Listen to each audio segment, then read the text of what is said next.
नहीं तो फिर वो तो फिर नास्तिक दर्शन में आ जाएंगे ना। जो नास्तिक होते हैं वो इससे थोड़ा सा इतर होते हैं, इसमें आते ही नहीं पूजा पाठ। इनके बारे में कुछ पढ़ाया जाता है क्या कि क्यों नास्तिक होते हैं वो तो फिर दर्शन ही है। अब उसके बारे में तो हमें इतना नॉलेज नहीं है, लेकिन हम लोग आस्तिक दर्शन ही पढ़ते हैं क्योंकि हम लोग भगवान को मानते हैं।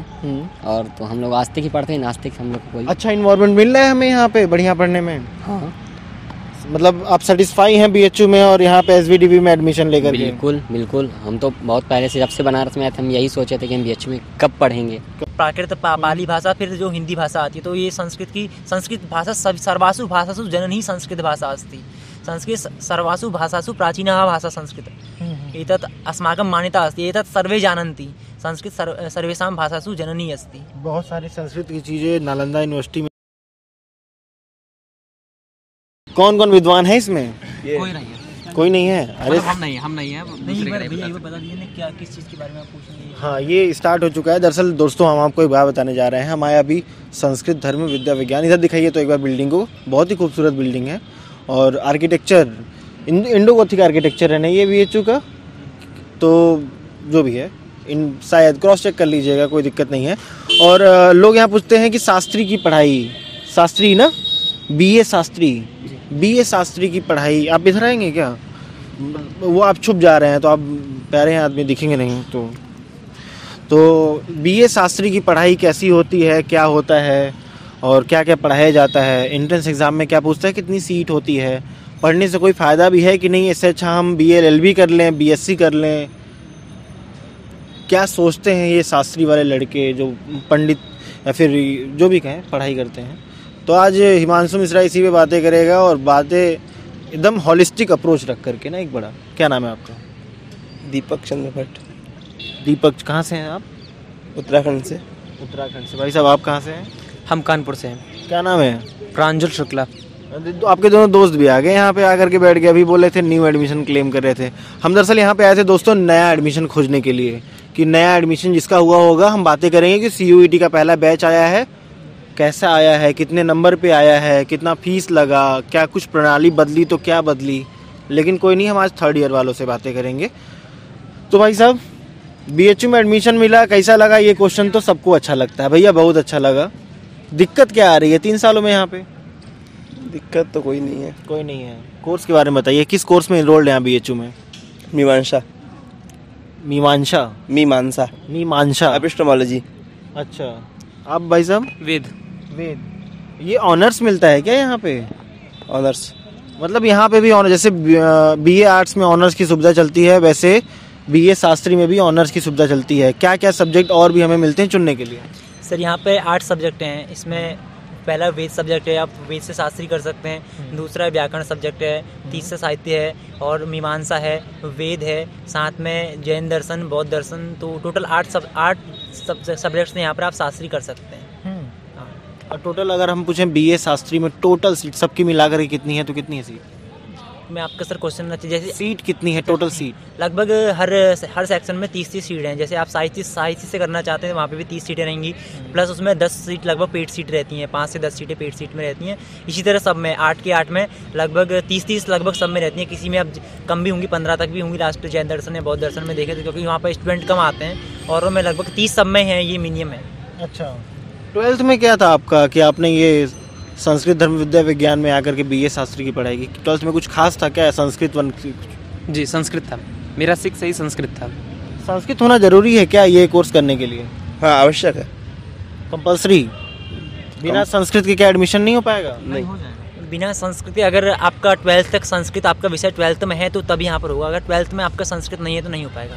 नहीं हो पाएगा। मेरी क्लियर मैं भी नहीं कह सकता हूँ, लेकिन नहीं मेरे हो अनुसार से जो प्रज्ञा जी हैं उनका वो भी मतलब सनबीम से ही पढ़ी है, लेकिन उनका हो गया था यहाँ पे। अच्छा, होता है और इसको क्रॉस चेक कर लेंगे। और बताइए भाई साहब, ये ड्रेसअप है, क्यों ऐसा ड्रेसअप है बताइए? ड्रेसअप है, विद्वान ऐसा ही ड्रेसअप क्यों रखता है? पंडित लोग सिर्फ यही ये कलर या फिर कुर्ता पैजामा ऐसी घर की अलग सादे में। प्राचीन संस्कृति का एक मतलब चिन्ह है ये। कुछ कठिन था? कुछ कठिन पूछ रहे हैं? सरल है। वो घबराइए नहीं एकदम। मैं आपको लगता है कि मैं बहुत बड़ा विद्वान हूँ, आपसे तो कम ही हूँ। 2-4 श्लोक मारेंगे फिर होगा कि माइक नीचे रख के प्रणाम पहले कर दूँ आपको। यही करना पड़ेगा ना। क्या चीज़ अलग थी कि हम पहले जब जैसे आप जो पढ़ाई कर रहे हैं पहले किस नज़रिए से देखते थे, पढ़ने के बाद क्या नज़रिया बदला, कुछ हुआ बताएंगे? नज़रिया तो कुछ नहीं बदला। कुछ नहीं बदला। आपका भाई साहब? देखिए पहला नज़रिया आप बता दें, आप जिस तरीके बोले श्लोक मारेंगे तो ये सब भी बदला है। मतलब मारना ही का खराब लगेगा श्लोक को, श्लोक मारना। पूरा ये सीन देखते हुए कौन सा श्लोक याद आ रहा है अभी इस समय? कौन सा श्लोक याद आ रहा है? श्लोक तो बहुत है। एक आध सुनाएंगे हमको भी? हाँ कैसे? जैसे सुनाएंगे। स्वच्छंदोच्छलदच्छ कुहरच्छाते तराम्बुच्छटा मूर्छन मोह महर्षि हर्ष विहित स्नाना निकानाय वह विद्या दुद्य दुदार दर दुरदरी दीर्घा दरिद्रद्रुम द्रोहो द्रेक महोर मिमेदु रमदा मंदाकिनी मंदताम। और एक है श्लोक में मालविकाग्नि नहीं इसका है मैं नहीं शिशुपाल वधम का दाद दो दुद्य दुददी दादा दो दुददी ददो दुद्दादम ददे दुद्दे दुदा दो दुददी ददह। क्या अब मतलब है? इसका मतलब नहीं पता, लेकिन इसी से आप जान सकते हैं कि मतलब एक ही अक्षर पे एक श्लोक माघ ने रच दिया, माघ जी ने। तो ये विद्वत्ता का परिचय है कि है। मतलब इसका मतलब प्रोफेसर यहाँ बढ़िया हैं प्रोफेसर जी ना, कोई दिक्कत नहीं आ रही है? ऐसा नहीं, आर्ट्स फैकल्टी की तरह सीन तो नहीं है कि क्लासेस रेगुलर नहीं चल रही हैं और दिक्कत आ रही है, ऐसा भी कुछ होता है क्या? क्लासेस तो चलती हैं। अब स्टूडेंट अगर आएंगे तो जाएंगे तो क्लासेस चलती हैं। ये स्टूडेंट पे निर्भर किया, आप डेली क्लास करने आते हैं तो क्लास चलेगी। कभी कभी ये चीज़ें स्टूडेंट पे भी डिपेंड करती है कि लोग बंक मार देते हैं एक साथ, कई लोगों को नींद ही नहीं खुला, ठंडी में उठ के आए ही नहीं, तो इस वजह से क्लासेस। और हॉस्टल कौन सा मिलता है अगर हम BA शास्त्री में एडमिशन लेते हैं, BHU में? अगर शास्त्री में एडमिशन लेते हैं SBDB में तो हमें रुइया हॉस्टल मिलता है, और अगर BA आर्ट्स फैकल्टी से लेते हैं तो वो बिड़ला है, यही सब मिलते हैं। आप लोगों का फीस कितना लगा जब आप लोगों ने एडमिशन लिया होगा? पहला इंस्टॉलमेंट क्या था? 1975 रुपये। और वो जब सेकेंड सेमेस्टर में आपने पे किया, थर्ड सेमेस्टर में क्या ये बढ़ता गया कि घटता गया? घटता गया। इस समय मतलब थर्ड ईयर का है, थर्ड ईयर में 1406 रुपये। 1406। हॉस्टल इसमें इंक्लूड नहीं है? हॉस्टल है। आप लोगों को हॉस्टल मिला क्या? नहीं। तो कहाँ रह रहे हैं फिर? हम लोग रूम लेके रहते हैं। रूम लेके रह रहे हैं? आप भी रूम लेके रह रहे हैं? कितना खर्चा आ रहा है? रूम में लगभग महीने का लगभग 4 से 5 हज़ार रुपये। 4 से 5 हज़ार रुपये। अच्छा एक बात बताइए, क्या यहाँ पे जैसे लोग जानना चाहते हैं ना, जैसे कोई दिल्ली से भी होगा जिसको यहाँ पे पढ़ना होगा आकर के, कोई कश्मीर से भी आया होगा पढ़ने के लिए, क्या डाइवर्सिटी है? लोग यहाँ पे आते हैं इतनी दूर दूर से पढ़ने के लिए? यहाँ पे लगभग आपको संस्कृत विद्या धर्म विज्ञान संकाय में सभी राज्यों से मिलेंगे। उत्तराखंड, उत्तर प्रदेश, बिहार, झारखंड, लगभग सभी जगह से यहाँ पे, जम्मू कश्मीर से, सभी जगह से यहाँ पे संस्कृत में। क्योंकि जो जिनका प्राथमिक स्तर ही संस्कृत से जो लोग पढ़े हुए होते हैं वो लोग अधिकतर ऐसा ही कॉलेज देखते हैं जहाँ पे कि टोटल, जैसे ये सेंट्रल यूनिवर्सिटी है तो यहाँ पे उनको पूरा माहौल मिल जाता है संस्कृत का, तो वहाँ पे अधिकतर हर स्टेट से यहाँ पे आते हैं स्टूडेंट्स। और ये BA शास्त्री सुनकर के ऐसा लगता है सिर्फ पूजा पाठ और ये सब कराएंगे, तो क्या ये सिर्फ पूजा पाठ तक ही सीमित है आपका कोर्स की कुछ और भी है इसमें? नहीं, इसमें लगभग सभी ये तो जैसे आपने मेरे से प्रश्न किया कि पूजा पाठ कराएंगे, क्योंकि आप इसके अंदर नहीं आए हुए हैं, आपने पढ़ा नहीं है, तो आपकी जो सोच है यहीं तक आपकी सोच सीमित है, क्योंकि आप इसके अंदर नहीं है। जब आप जिस सब्जेक्ट से आप होंगे उसको आप पढ़ेंगे तो तब आपको पता लगेगा कि इस सब्जेक्ट के अंदर क्या क्या है, तभी आप जान पाएंगे ना। वैसे तो हम लोग अब जो भी सब्जेक्ट होता है हम बाहर का है कि हाँ, जो बाहर हम सामान्य जो सार्वजनिक स्तर में हमें दिख रहा है हम उसी को बताएंगे। यही चीज़ कैसे हम डिफाइन करेंगे ये कोर्स सिर्फ पूजा पाठ ही नहीं है भाई, और भी कुछ स्टैंड करता है, कैसे समझाएंगे क्या क्या है? ये पूजा पाठ ही नहीं है, क्योंकि ये मतलब शिक्षक भी बन सकते हैं इससे, और वेदों पे रिसर्च चल रही है जी। नासा में चल रही है वेदों में रिसर्च। सबसे पहले वेदी तो हमें ग्रहों के बारे में बताया गया वेद में ही, तो वेद मतलब वही रिसर्च कर सकता है जो संस्कृत जानता हो। और कई लोग पंडित जी कहते हैं कि जो 9 ग्रह को जो मतलब वो कर लेता है, हैंडल कर लेता है इसको, वो विश्व विजेता हो जाता है, जीत जाता है, ऐसा कुछ हैंडल का इसको कर सकते हैं? 9 ग्रह को काबू में करना कुछ होता है क्या? नहीं। कोई ऐसी पढ़ाई है या फिर कोई ऐसा मंत्र है जो 9 ग्रह को काबू में करने में शक्ति दे? नहीं, ऐसा तो नहीं। अच्छा, भोले बाबा की सेवा ही है। भोले बाबा की सेवा से याद है, महामृत्युंजय जाप लोग करवाते हैं किसी के नाम पे, होता है ना, कि लंबी आयु के लिए या फिर कुछ अच्छा होने के लिए कुछ कराते हैं, क्या वो सही में काम आता है? कैसे क्या फैक्ट है इसमें? अगर आप उसको, जो उसका नियम है, नियम के अनुसार अगर किसी भी कार्य को करते हैं, किसी की भी यज्ञ को या किसी भी स्मार्त यज्ञ, स्रोत यज्ञ को करते हैं, तो उसका फल आपको निश्चिंत ही अवश्य प्राप्त होता है। लेकिन उसका आपकी जो विधि है आपको पूर्ण करनी होगी। अगर आप उसको पूर्ण विधि से नहीं करेंगे तो उसका फल नहीं मिल पाएगा। महामृत्युंजय मंत्र क्या किफ़ायती है ये? जी। कैसे किफ़ायती है, क्या है इसको अगर हम तोड़ेंगे, इसका अर्थ निकालेंगे तो क्या निकलेगा? महामृत्युंजय का क्या? तो नहीं पता है। महामृत्युंजय मंत्र। अच्छा, भारत में और भी कोई हैं कॉलेजेस जो ऐसी पढ़ाई कराते हैं और इससे अच्छे हैं, या फिर लाइन से बताइए बेस्ट क्या है? संस्कृत के क्षेत्र में लगभग अभी इस समय देखें तो BHU, हम लोग BHU में तो हम पढ़ी नहीं है, ये भी केंद्रीय विश्वविद्यालय, साथ में केंद्रीय संस्कृत विश्वविद्यालय है, जिसके लगभग भारत में 14 या 15 राज्यों में इसकी शाखाएं हैं। तो हर जगह अपनी इसकी शाखाएं हैं, तो वहाँ से भी आप संस्कृत का अध्ययन कर सकते हैं। वहाँ पे भी आपको संस्कृत के सभी सब्जेक्ट मिलेंगे, वेद, साहित्य, व्याकरण इत्यादि जो भी सब्जेक्ट रहते हैं वो सब आपको सेंट्रल संस्कृत यूनिवर्सिटी की हर शाखा मिलेंगे। साथ ही आप लाल बहादुर शास्त्री, ये दिल्ली में लाल बहादुर शास्त्री संस्थान है संस्कृत का, ये भी केंद्रीय संस्थान है, यहाँ से कर सकते हैं। और बाकी हर स्टेट के अपने गवर्नमेंट के, जैसे उत्तर प्रदेश संस्कृत संस्थान है, वहाँ से कर सकते हैं। उत्तराखंड से हैं तो उत्तराखंड संस्कृत संस्थान है, तो वहाँ ये हर कॉलेज अपने स्टेट में संस्कृत का करवाते हैं, आप वहाँ से कर सकते हैं। करवाते हैं और सभी लोग बढ़िया हैं, सबकी एकेडमिक यहाँ क्वालिटी ऑफ एजुकेशन यहाँ BHU का कैसा लगा? वो तो लगभग ठीक ही है। भाई हम लोग क्लास करते हैं तो समझ में आता है कि यहाँ पर डे हम क्लास जाएंगे तो समझ में आता है, ऐसा कुछ नहीं कि ठीक है। यहाँ से पढ़े कुछ एलुमनाई के बारे में पता है क्या? कुछ एलुमनाई, पूर्व छात्र जो यहाँ से पढ़े हों, आज कहीं हैं, कुछ ऐसे लोगों का उदाहरण, एग्जाम्पल आएंगे क्या? नहीं, ये तो मेरे को नहीं ध्यान। क्या है भाई, बताएंगे? बहुत लोग हैं, जैसे कि अभी कुछ दिनों पहले हमारे यहाँ के वेद विभाग के पूर्व छात्र थे डॉक्टर प्रेम प्रकाश पांडे, वो अभी असिस्टेंट प्रोफेसर के पद में हुए हैं चित्रकूट में। अच्छा जी। और यहाँ जो लोग पूजा पाठ के बारे में बिलीव ही नहीं रखते, विश्वास ही नहीं रखते, उनसे आप क्या बोलना चाहेंगे? आप इतनी बड़ी पढ़ाई कर रहे हैं और कई लोग हैं उसमें विश्वास ही नहीं रखते, तो मतलब पूरे इस स्ट्रीम से विश्वास नहीं रखते। नहीं तो फिर वो तो फिर नास्तिक दर्शन में आ जाएंगे ना। जो नास्तिक होते हैं वो इससे थोड़ा सा इतर होते हैं, इसमें आते ही नहीं पूजा पाठ। इनके बारे में कुछ पढ़ाया जाता है क्या कि क्यों नास्तिक होते हैं वो तो फिर दर्शन ही है, अब उसके बारे में तो हमें इतना नॉलेज नहीं है।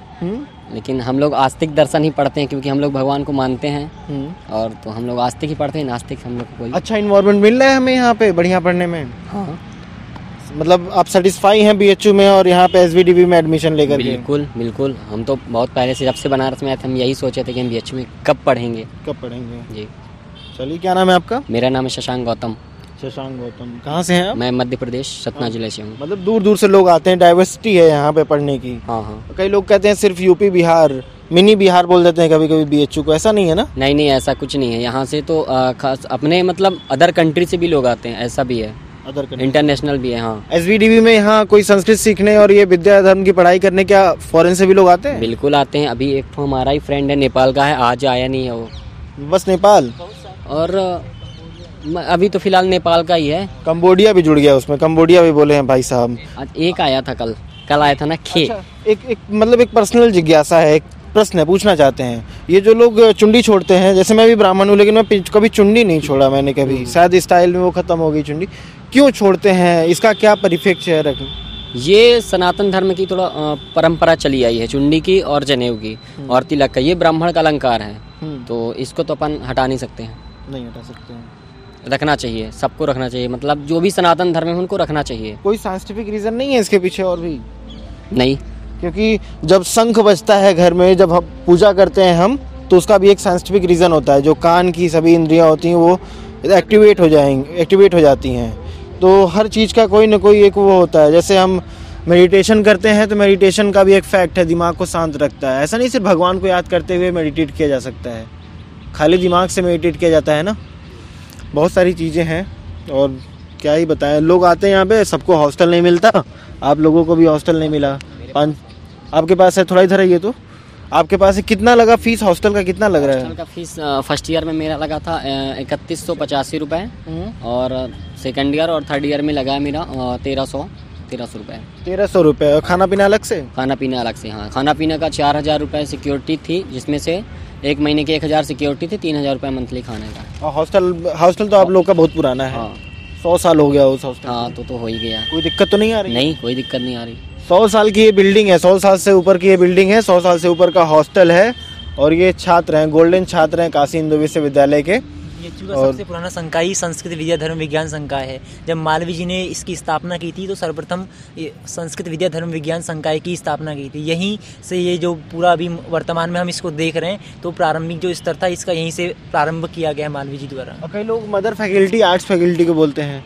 जी वैसे मदन मोहन मालवीय जी स्वतः संस्कृत से पढ़े हुए थे, उन्होंने इसको संस्कृत पढ़ा हुआ तो वो प्रथम संस्कृत से। और आप मालवीय भवन देख सकते हैं, वहाँ पे प्रति सप्ताह गीता इत्यादि के वहाँ पे प्रोग्राम इत्यादि हर प्रति सप्ताह रहता है।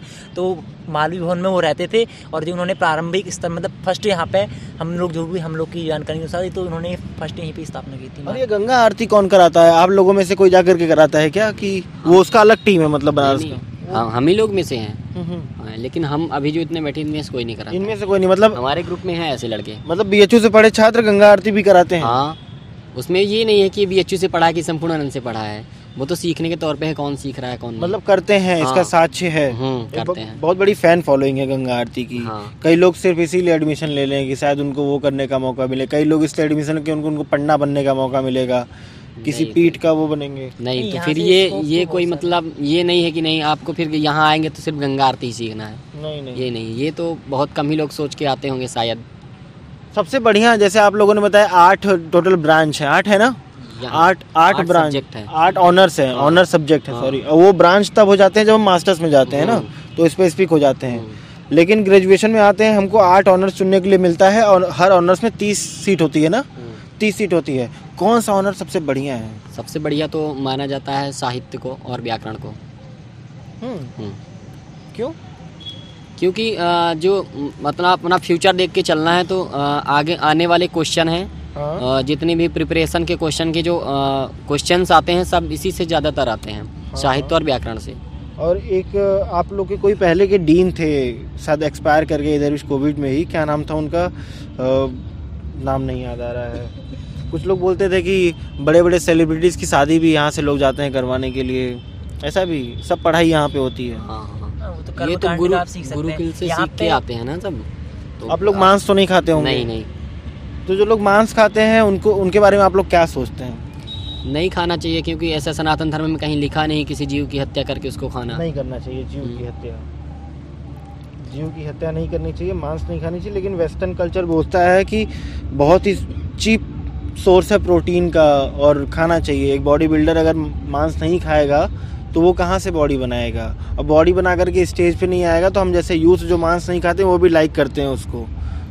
नहीं तो फिर अगर ऐसा है तो फिर हमारे तो मतलब जो हमारे पूर्व ऋषि मुनि थे वो लोग तो ऐसा कुछ मांस मंदिरा भी खाते ही नहीं थे, छूते भी नहीं थे। वो लोग क्यों फिर स्ट्रांग रहते थे अगर ऐसी बात है तो? बॉयकॉट किया जाए ऐसे लोगों को जो मांस खाते हैं, क्योंकि जीव हत्या बहुत ही बड़ा पाप है। आजकल आप पशु पक्षी की हत्या करेंगे, कल किसी आदमी की हत्या करेंगे। चेतना बढ़ती जाती है दिन पे दिन। हो रही है, आप तो देख ही रहे हैं अभी वो 35 टुकड़ा वाला श्रद्धा का आप लोग केस सुने ही होंगे। हाँ, उसको मत इंक्लूड करिए, वो सब चीज़ें बेकार हैं। वहम में ही कुछ चीज़ें नहीं लानी है। बहुत ही घटिया कृत्य है जो हुआ है, उसको देखी देखा लोग इंस्पायर हो रहे हैं। कई लोग कह रहे हैं फ़ोन करके, ये सब सारे न्यूज़ में निकल रही हैं कि किसी ने धमकी दी कि उसको 35 काटा तुमको 70 काटेंगे। तो ये सब ह्यूमैनिटी ख़त्म होती चली जा रही है क्या? तो वही मतलब लोगों की यही तो है कि आज मतलब पशु पक्षी को काटेंगे या किसी को जिंदा पशु की हत्या करेंगे, कल के किसी आदमी को काटेंगे। सही है, एकदम आसन वासन बढ़िया लगा हुआ था, अभी को आसन हटा है। और एक मतलब बहुत ही क्लीन फेयर, नहा धो करके एकदम बढ़िया साफ सुथरा कपड़ा पहनना, मंत्रों का उच्चारण भाई साहब जो किए एकदम साफ ना भाई साहब? वो तो झलक था, मतलब हमको 100% में से 0.5 भी नहीं रहा होगा ना। हाँ, ये सब चीज़ें मैं समझ रहा हूँ, ज्ञानी है यहाँ के लोग। आइए पढ़िए, कोई दिक्कत नहीं है। मतलब फ्यूचर का भी बता देते हैं। फ्यूचर का क्या है? फ्यूचर का जैसे आप तो यहाँ पे जब आए थे आपने बोला कि पूजा पाठ से इत्यादि, क्योंकि आपने ज़्यादातर मेरे हिसाब से आप वही देखे उनकी जो संस्कृत पढ़ रहे हैं तो पूजा पाठ करा रहे हैं, गंगा आरती करा रहे हैं। पर आप अगर संस्कृत क्षेत्र में आते तो यहाँ पे ऐसा नहीं है कि आप कहीं नहीं जा, हर किसी क्षेत्र में आप यहाँ से जा सकते हैं। चाहे आप यूपीएससी हो, यूपीएससी के आप हर किसी एग्जाम को यहाँ से दे सकते हैं। साथ ही आप यहाँ से अगर आप बीएड संस्कृत में आप ग्रेजुएशन के बाद बीएड करते हैं तो आप टीजीटी पीजीटी और आगे पीएचडी इत्यादि करते हैं तो आप प्रोफेसर आगे ये चीज़ दे सकते हैं। साथ ही साथ संस्कृत से आप धर्मगुरु की भर्ती आती है वो दे सकते हैं। और तो इसमें ये जो पूजा पाठ है तो एक प्लस पॉइंट है। जो अदर फैकल्टीज़ में रहते हैं ना उनके पास ये प्लस पॉइंट नहीं होता है। वो क्या होता है कि वो लोग अपना उन्होंने पढ़ना है तो घर पूरा खर्चे के लिए घर से मतलब निर्भर रहते हैं। पर संस्कृत जो स्टूडेंट्स रहते हैं उनका ये एक प्लस पॉइंट कह सकते हैं, क्योंकि उनको पढ़ाई के साथ में अपना खर्चा खुद निकाल सकते हैं। ये अदर ही कर आप लोग कर लेते हैं? हाँ, हम लोग भी कभी कभार कर लेते हैं, क्योंकि जो अपना रूम इत्यादि रेंट वगैरह हमारा हम लोग का भी हो जाता है। ये हम लोग के भाई अदर एक हम प्लस पॉइंट कह सकते हैं उसके हिसाब से। लेकिन हम लोग अगर एक वही सीमित नहीं है, वो तो एक साइड का मतलब प्लस पॉइंट है। बाकी इत्यादि जो हमारे जो आगे का फ्यूचर है वो आप किसी भी क्षेत्र में जा सकते हैं। ऐसा नहीं कि आप संस्कृत सिर्फ पूजा पाठ ही कर सकते हैं। हाँ, जैसे पढ़ते पढ़ते हम माइक उठा रखे हैं, क्लास करके आते हैं, 2-4 रिपोर्टिंग करते हैं, फिर क्लास करने चले जाते हैं। तो ये अर्न बाय लर्न का सिस्टम है, करते रहिए।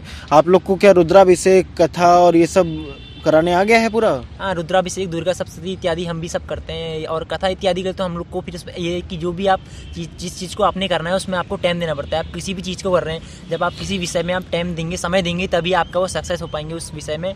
यही हर चीज़ का है। और बाकी संस्कृत की बात करें तो संस्कृत देव भाषा है, सबसे प्राचीन भाषा संस्कृत ही है हमारे देश में। संस्कृत से ही वर्तमान में हिंदी भाषा वर्तमान में सबसे प्रचलित भाषा है। तो ये भी संस्कृत से ही निकली हुई है। संस्कृत के बाद हिंदी भाषा आती है, तो प्राकृत पाली भाषा, फिर जो हिंदी भाषा आती है। तो ये संस्कृत भाषा सर्वासु भाषासु जननी संस्कृत भाषा अस्ति।